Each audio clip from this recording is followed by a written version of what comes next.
Okay, this is rather general topic, development of the solver two-phase flow. I will read it from the start. We are a drilling company, and we are interested in the flow in the angular gap of non-Newtonian fluid with particles. And our industrial case, application case, you can see it on the top, right? So there is a drilling bit at the top of the steel pipe. Steel pipe could be about several kilometers. And we push a bit of information, generate the cuttings, and this long pipe rotates completely. The fluid flows inside the pipe. It finds the way out in the bit through the bit nozzles to this gap between formation and steel pipe. Yeah? So this greenish light gap is our main domain of interest. So what we need to evaluate here is pressure losses and other parameters of the flow. And based on the simulations, we decide on the transfer of cuttings generated by the bits. So the company invested in the in-house simulator since quite a few years, but the team of developers changed, and new developers occurred in this situation. So physics mixed with the numerical methods inside the code, difficult to read notations and so on. So we wanted to invest in the maintenance and extensibility of the code. That's how we came to OpenFOAM. So and this talk is about our effort on conversion to OpenFOAM. You notice that it's in quotes. I don't explain further.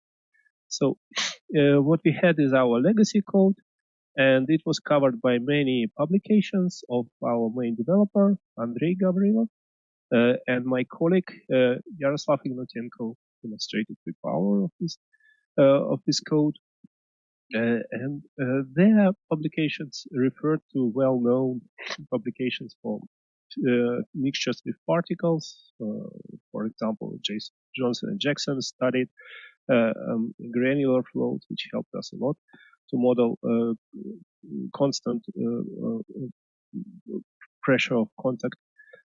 And this, in the same way, we took experiments from these papers.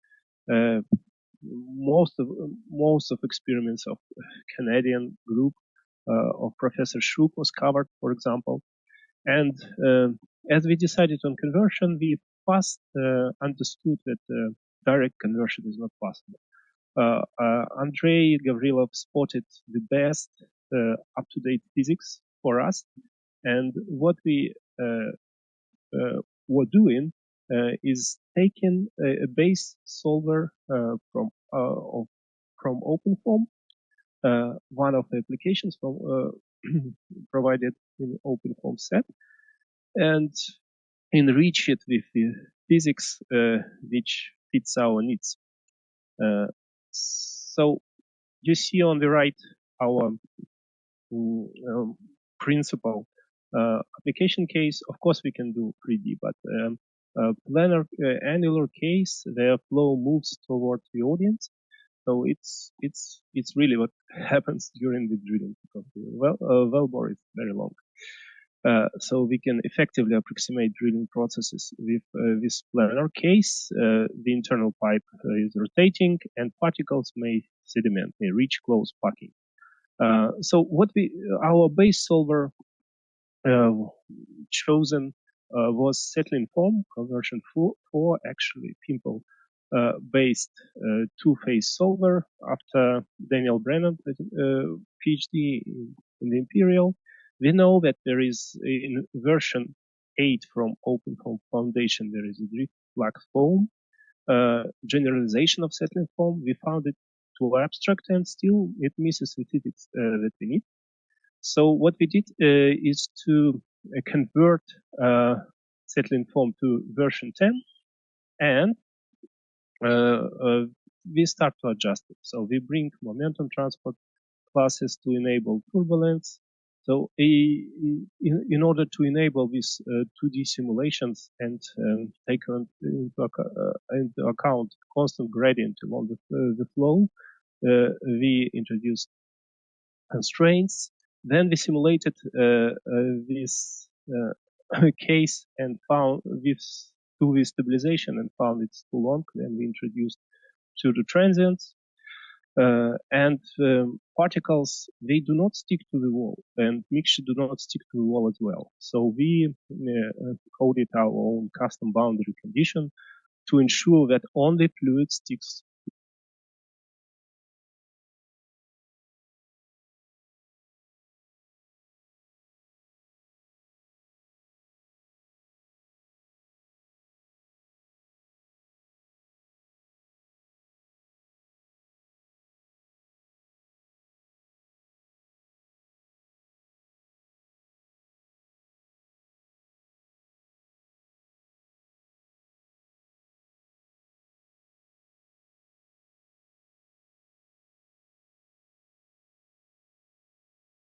You can guess that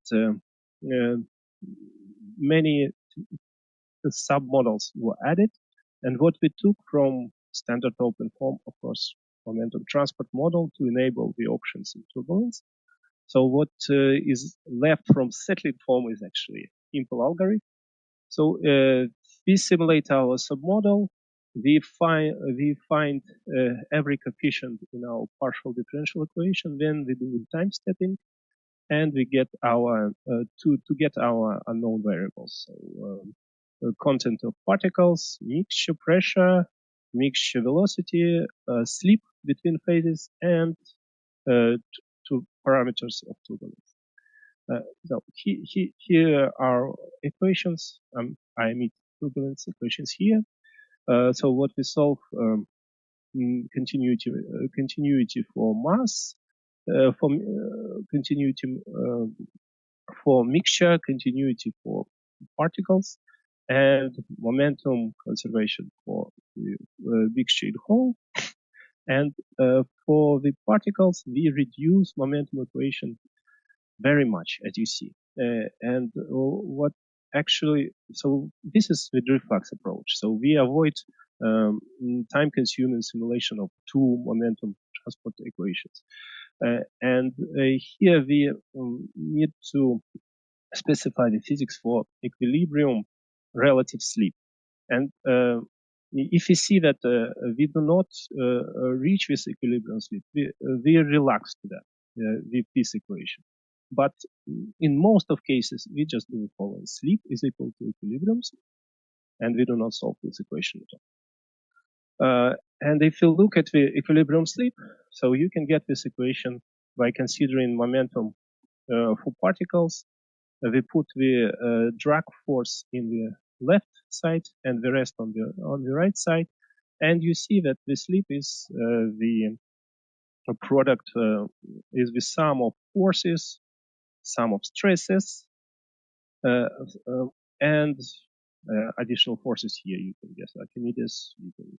You can call it inertial force. Obviously, it's proportional to relaxation time, which also depends on the slip.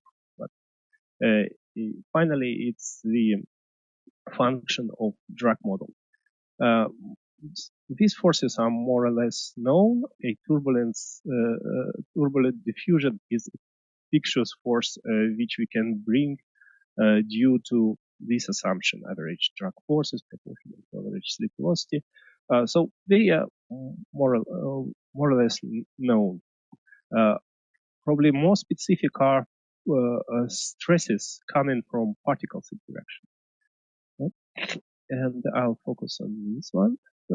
So we consider three types of stresses. Yeah? If you look at the mixture with particles, we see that pressure, we see that mixture will be corrected.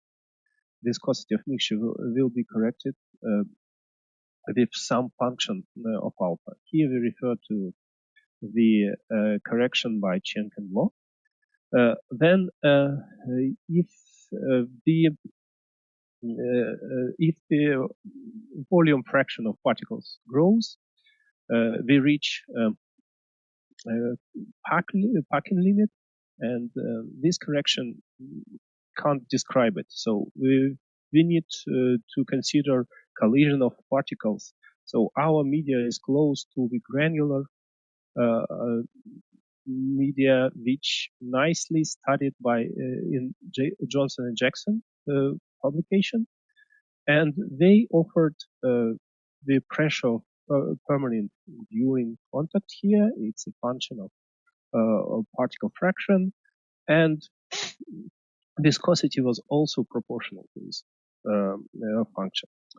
Right. Those two models, yeah, they do fail in quite specific case, and that's why we need to add this third case. So if we take mixture where the content of particles is uniform and we start to flow, still particles will migrate. They migrate to the regions of low strain rate velocities, and that's why we need to introduce particle pressure. So suspension balance model cover this topic. We chose rather simple one. It matched experiments we need nicely. So we chose isotropic model, so no viscous term here.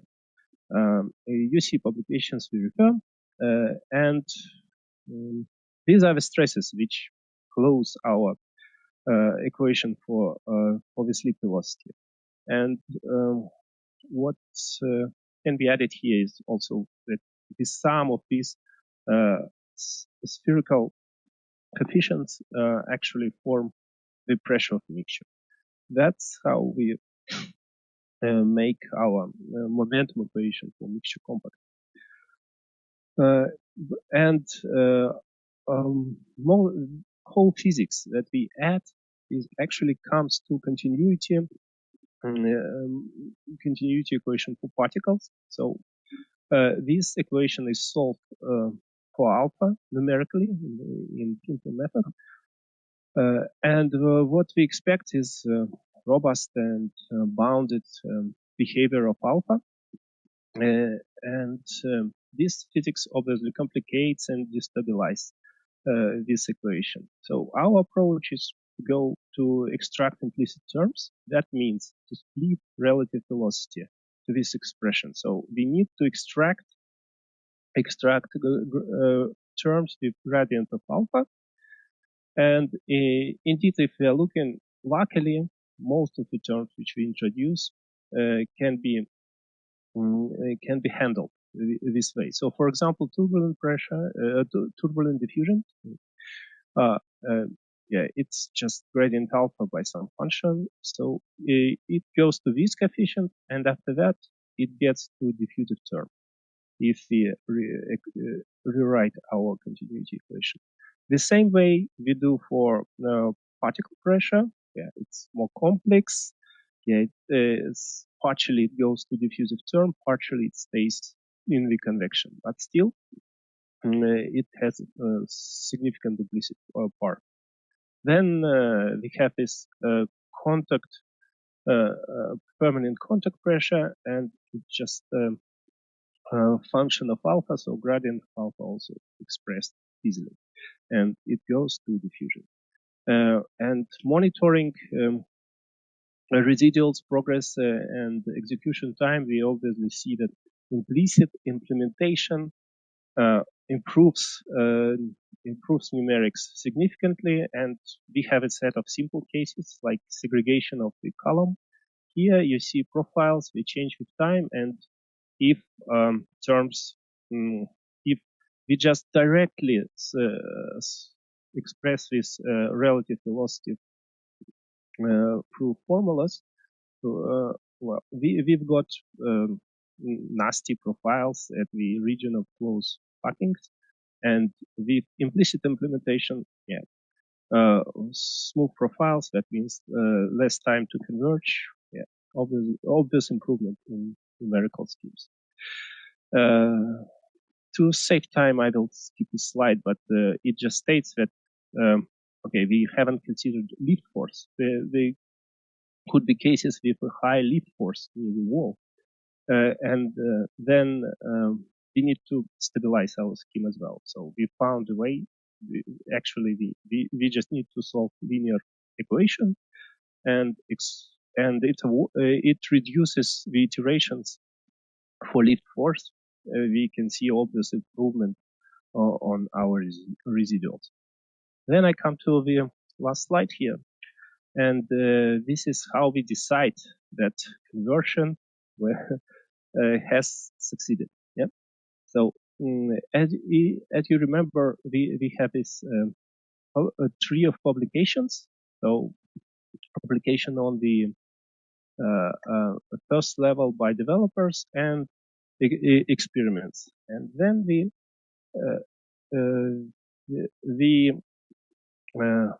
match same experiments with our open form solver, and you see the results here. Yes, so some experimental cases are predicted, and shown here. You see the neutral buoyant particles in the small duct, and they do migrate in the middle, which is the most important for us. Well, we still have discrepancy between solver and experimental data here. That's actually a place for improvement of suspension balance model. Then we go to the case which are closer to us. So, pipe, horizontal pipe, and this is a vertical distribution of particles in the pipe. So at the bottom, we have this close packing of sedimentation, which we need to predict and need to avoid in the during drilling job.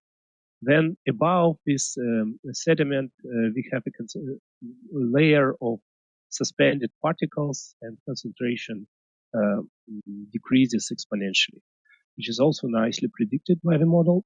It's a laminar case. A turbulent case on the very right bottom. All particles are suspended. Well, we predict the concentration of particles as an experiment. Still, we need to tune our suspension balance model near the walls. And the last level of validation was running legacy against OpenFOAM solver. Cross-validation, for example, for T-junction case, collide of two jets, and one of the jet brings particles of low concentration.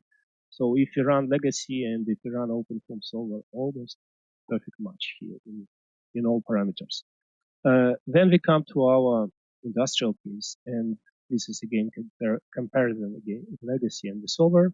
Yes, there are discrepancy which we accept, and now we need to understand how our legacy actually works. It looks like OpenFOAM provides more robust results. So that's to conclude. So we had 10 years of academic research, which selected best physics for our case for non-Newtonian fluid with particles, and then in half a year we managed to convert this code to OpenFOAM.